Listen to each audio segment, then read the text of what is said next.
Saudara, mantan Kepala Badan Intelijen Strategis BAIS TNI Soleman Ponto menyatakan serangan air keras ke aktivis Kontras Andri Yunus oleh 4 prajurit Denma BAIS hanya sebuah kenakalan.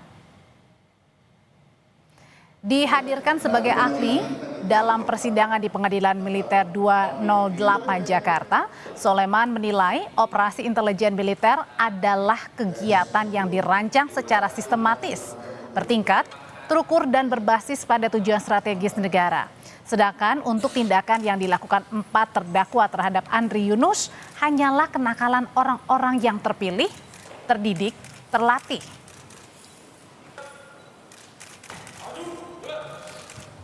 Korban pun nggak tahu akan ada di mana, dan siapapun yang berbuat kita tidak akan pernah tahu. Kalau itu dilakukan oleh betul-betul oleh BAIS yang terlatih itu tadi. Tapi ketika saya dengar begini ya wajar. Makanya saya bilang kenakalan anak-anak Denma yang nakal itu aja. Bongkar dalangnya. Nah ini kan kita kan jadi terframing itu. Harus pasti ada dalangnya nih. Tidak mungkin karena 3 perwira ini.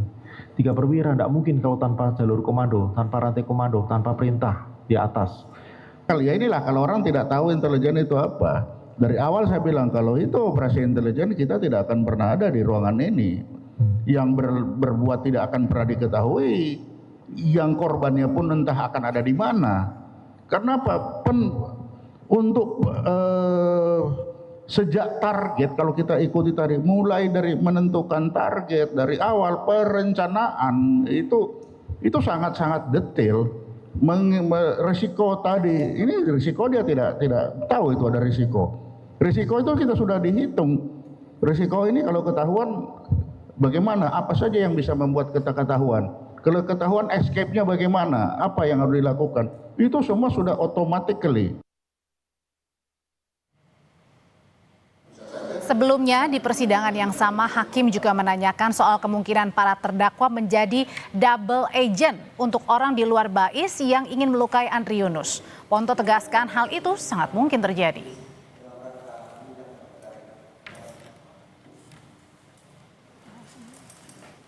Menyidangkan perkara ini. Amatir banget itu loh. Jadi gemes saya itu kelihatannya. Itu kalau kita kasih aja orang, nggak usah terlatih, nggak usah orang BAIS ini. Ini kan malu-maluin BAIS ya. Penyelenggaraan proses hukum tanpa adanya pertimbangan keadilan bagi si korban patut dipertanyakan untuk siapa dan demi menjaga apa.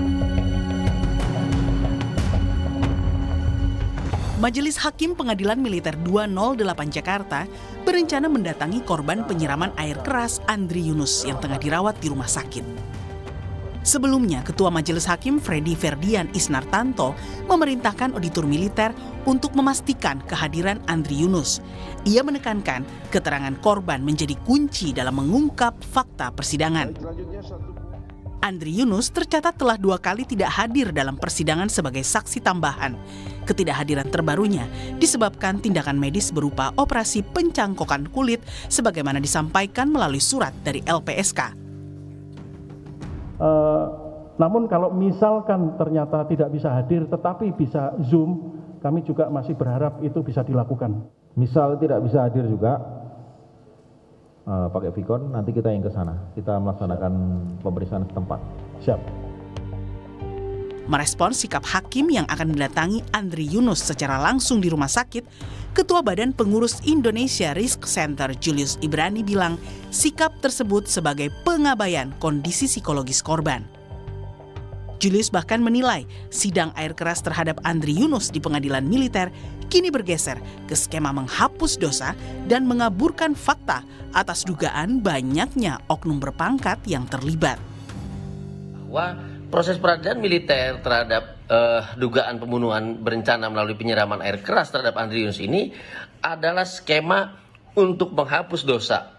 Adalah skema untuk mengaburkan fakta bahwa banyaknya pelaku yang terlibat dengan berbagai macam pangkat dan berbagai macam unsur divisi pekerjaan, adanya unsur komando, adanya nuansa institusional sehingga KBAIS pun harus diganti dan segala macamnya. Yang kedua, tidak pernah dipertimbangkan dalam proses hukum peradilan militer ini kondisi traumatis fisik Andri Yunus juga traumatis psikologis Andri Yunus yang menghadapi situasi percobaan pembunuhan berencana itu melalui penyiraman air keras. Artinya penyelenggaraan proses hukum tanpa adanya pertimbangan keadilan bagi si korban itu merupakan proses yang patut dipertanyakan untuk siapa dan demi menjaga apa.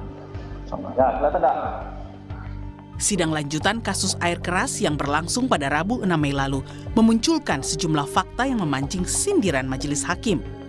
Mulai dari cara operasi para terdakwa yang menurutnya jauh dari standar intelijen hingga penggunaan tumbler untuk menyiram air keras ke Andri Yunus. Tim Liputan Kompas TV.